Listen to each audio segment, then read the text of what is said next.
ఏపీలో జరుగుతున్న పరిణామాలపై తెలుగుదేశం పార్టీ మీడియా కూడా చాలా అసహనంగా కనిపిస్తోంది. తెలుగుదేశం పార్టీ ఛానల్లో వస్తున్న డిబేట్లు చూస్తూ ఉంటే అసలు మేము ఎంతవరకు అని కవర్ చేయాలి ఈ తెలుగుదేశం పార్టీ నాయకుల్ని అన్న ఒక అభిప్రాయాన్ని పరోక్షంగా టీవీ ఛానల్లో వ్యక్తం చేస్తూ ఉన్నాయి. చంద్రబాబు నాయుడు, నారా లోకేష్ అయితే వాళ్ళ వరకు ఏమైనా చేసి వాళ్ళకు సపోర్ట్ గా ఉండగలం కానీ రోజుకో ఎమ్మెల్యే, రోజుకో టీడీపీ నాయకుడు రకరకాలుగా పనులు చేస్తూ ఉంటే, చట్టవిరుద్ధమైన పనులు చేస్తూ ఉంటే వాటన్నిటిని మేము ఎలా వెనుకేసుకురావాలి అన్న ఒక అసహనం తెలుగుదేశం పార్టీ ఛానల్లో కనిపిస్తోంది. ఈ ప్రయత్నంలో తమ విశ్వసనీయతను, క్రెడిబిలిటీని పూర్తిగా కోల్పోతున్నామన్న ఆందోళన కూడా ఆ మీడియా ఛానల్లో చాలా స్పష్టంగా కనిపిస్తోంది. వైఎస్ఆర్సీపీ హయాంలో ప్రభుత్వ మద్యం దుకాణాల ద్వారా మద్యం అమ్ముతూ ఉంటే దాంట్లో ఏదో జరిగిపోతుందని తెలుగుదేశం పార్టీ ప్రచారం చేస్తూ వచ్చింది. ఈ ప్రచారం వెనుక కూడా అసలైన పెద్ద ప్లాన్ ఉంది అన్న ఆలోచన కూడా ఇప్పుడు ప్రజలు వస్తూ ఉన్నారు. ప్రభుత్వ మద్యం దుకాణాల్లో అమ్మితే ఇలా తెలుగుదేశం పార్టీ నాయకులు ఊరికి 4 బెల్ట్ షాపులు పెట్టుకొని, తెలుగుదేశం పార్టీ నాయకులు మద్యం షాపుల్ని సొంతం చేసుకుని ఈ వ్యాపారం చేసుకునేందుకు అవకాశం ఉండదు కాబట్టి ప్రభుత్వ మద్యం దుకాణాల్లో మద్యం అమ్మడం అన్నది ఒక ఫెయిల్డ్ పాలసీ, సరైన పాలసీ కాదన్నట్టుగా ప్రచారం చేస్తూ వచ్చారు. అధికారంలోనికి వచ్చిన తర్వాత బెల్ట్ షాపులకు గేట్లు ఎత్తారు. దాంతో పాటు ప్రైవేట్ మద్యం దుకాణాలన్నీ టీడీపీ వాళ్ళ చేతుల్లో ఉన్నాయి. ఇది ఒక ఎత్తు అయితే, గత 16 నెలలుగా చంద్రబాబు నాయుడు గారు పదే నాణ్యమైన మద్యం ఇస్తున్నాం అని చెబుతూ వస్తూ ఉంటే, పదే అవసరం ఉన్నా లేకుండా ఈ మాట చెబుతూ వస్తూ ఉండడంతో మద్యం తాగే వాళ్ళు ఏపీలో నిజంగానే తాము ఒక నాణ్యమైన మద్యం తాగుతూ ఉన్నామేమో అన్న ఒక భ్రాంతితో బతికారు. కానీ ఎప్పుడైతే ఆ ములకల చెరువులో నకిలీ లిక్కర్ ఫ్యాక్టరీ బయటపడడం, లిక్కర్ తయారీ ఫ్యాక్టరీ బయటపడడం, ఏకంగా ఇబ్రహీంపట్నం వరకు కూడా ఆ నెట్వర్క్ విస్తరించి ఉండడం, ఇవన్నీ చూసిన తర్వాత ఇప్పుడు మద్యం ప్రియులు ఆందోళన చెందుతూ ఉన్నారు. ఓహో, ప్రభుత్వ మద్యం దుకాణాల్లో అయితే కల్తీ చేయడం అంత ఈజీ కాదు, ఇప్పుడు బెల్ట్ షాపులు లక్షల సంఖ్యలో ఉన్నాయి.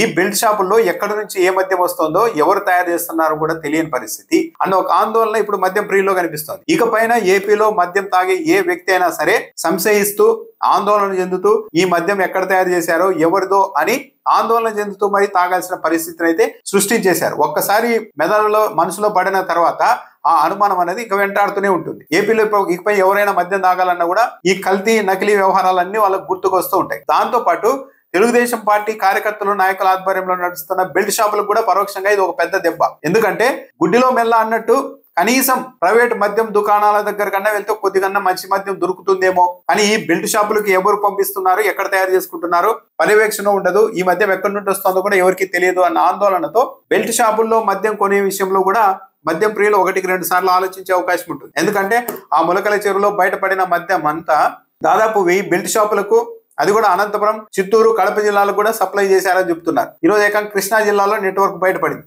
ఇవన్నీ చూసిన తర్వాత బెల్ట్ షాపుల్లో అమ్ముడవుతున్న లిక్కర్ అన్నది ఏది, అది ఎంతవరకు నాణ్యమైనది, కల్తీ మద్యమా, సరైన మద్యమా అన్నది కూడా అంత చిక్కని పరిస్థితి. సాధారణంగా బెల్ట్ షాపులు తెలుగుదేశం పార్టీ నాయకుల, కార్యకర్తల చేతుల్లో నడుస్తూ ఉంటే ఏదో ఒక్కో బాటిల్ మీద 10 రూపాయలు, 20 రూపాయలు మిగిలించుకుంటున్నారేమో అని అనుకున్నారు చాలా మంది. కానీ ఇప్పుడు ఏకంగా ఈ షార్ట్ కట్ లో 10 రూపాయల మద్యాన్ని 130 రూపాయలకి ఏకంగా డైరెక్ట్ గా బెల్ట్ షాపులకు తెచ్చి నకిలీ మద్యాన్ని అమ్ముతూ ఉన్నారంటే ఇది మామూలు కుంభకోణం కాదు. ఏదో 10 రూపాయలు, 20 రూపాయల కోసం ఆగే పరిస్థితుల్లో లేరు.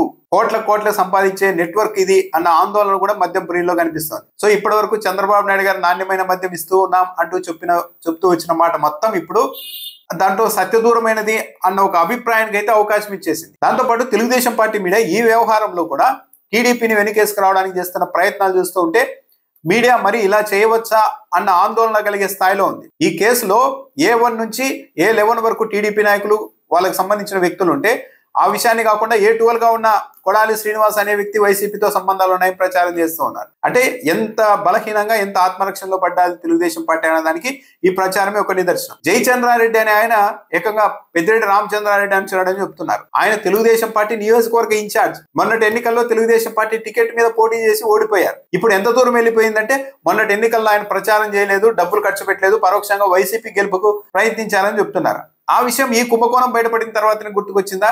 ఒకవేళ నిజంగానే అతడు ఎన్నికల్లో సరిగా ప్రచారం చేయకుండా వైఎస్ఆర్సీపీ అభ్యర్థి గెలుపు కోసం ప్రయత్నించి ఉంటే ఆ తర్వాత 16 నెలల కాలం వరకు, ఇప్పటి వరకు కూడా ఆయన్ని నియోజకవర్గ ఇన్ఛార్జిగా ఎలా కొనసాగించారు? జయచంద్రారెడ్డి మీ తెలుగుదేశం పార్టీ వ్యక్తి కాకపోతే ఇప్పటికే ఆయన మీద కేసు ఎందుకు పెట్టలేదు, ఆయన అరెస్ట్ ఎందుకు చేయలేదు? అంటే ఇక పబ్లిక్ ఏమనుకుంటారు అన్న ఇది కూడా వదిలేసి తెలుగుదేశం పార్టీ మీడియా ఎలాగైనా సరే దీంట్లోకి, ఈ బురదలోనికి వైసీపీని కూడా లాగితే వైసీపీ ఉధృతి తగ్గిస్తుంది, ప్రచార ఉధృతిని నిలదీయడాన్ని తగ్గిస్తుంది, సేఫ్ గా బయటపడచ్చు తెలుగుదేశం పార్టీ అన్నట్టుగా ప్లాన్ చేస్తూ ఉన్నట్టుగానే ఉంది. కానీ కళ్ళ ముందు కనపడుతుంది. మీడియా ప్రశ్నించాలి అనుకుంటే ఈనాడు పత్రికలోనే ఒక తమ్మలపల్లి నియోజకవర్గంలోనే 1000కి పైగా బెల్ట్ షాపులకు ఈ మద్యం సప్లై చేశారు అని రాశారు మొన్న. అన్ని వేల సంఖ్యలో ఒక నియోజకవర్గంలో బెల్ట్ షాపులు ఉంటే వాటిని మీరు ఎందుకు కట్టడి చేయడం లేదు ముఖ్యమంత్రి గారు అని తెలుగుదేశం పార్టీ మీడియా ప్రశ్నించాలి. కానీ అలా ప్రశ్నించడం లేదు అంటే తెలుగుదేశం పార్టీ మీడియా కూడా తెలుగుదేశం పార్టీ నాయకులు కార్యకర్తలు ఈ బెల్టుల షాపుల ద్వారా ఇలా అక్రమంగా మద్యం అమ్మి కోట్లు సంపాదించుకొని మన వాళ్ళు ధనవంతులు అయితే మంచిదే కదా అన్న ఆలోచనతో మీడియా కూడా ఉన్నట్టుగా ఉంది. మీడియా ప్రశ్నించాలనుకుంటే ఫస్ట్ ప్రశ్నించాల్సింది ఈ బెల్ట్ షాపుల సంగతి ఏంటో తేల్చండి ముఖ్యమంత్రి గారు అని నిలదీయాలి. ఆ పని చేయకుండా ఈ మొత్తం వ్యవహారాన్ని వైఎస్ఆర్ కాంగ్రెస్ పార్టీకి చుట్టాలి అని శత విధాలుగా ప్రయత్నాలు చేస్తూ ఉన్నారు అంటే దీన్ని బట్టే ఎలా ఆత్మరక్షణలో తెలుగుదేశం పార్టీ పడింది అన్నది అర్థమవుతోంది.